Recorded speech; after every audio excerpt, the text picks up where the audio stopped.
महोदय, मंत्री महोदयांना तसा स्पेसिफिक प्रश्न आहे की हे अधिकारी निलंबित केले का ज्यांनी हा अपार केला, आणि दुसरा त्याच्याबरोबर सोलापूर जिल्हा दूध संघात देखील असाच प्रकार घडलेला आहे। जसं हा राज्याच्या याला घडलाय तसा सोलापूर जिल्ह्याच्या तिथं देखील घडलाय।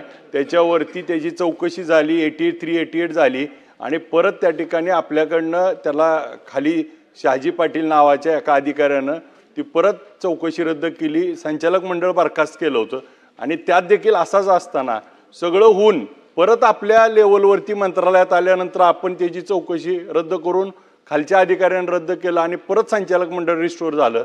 हे जे प्रकार होत आहेत, मग ह्याला आपण किती दिवस अशा अभय देणार? आपण अशा गोष्टी कशा करणार?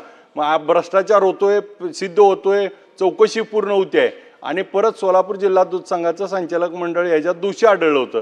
आपल्याकडनं परत आदेश गेले आणि परत ते त्यांना रिस्टोर करण्यात आलं। अशा प्रकार कधी थांबणार?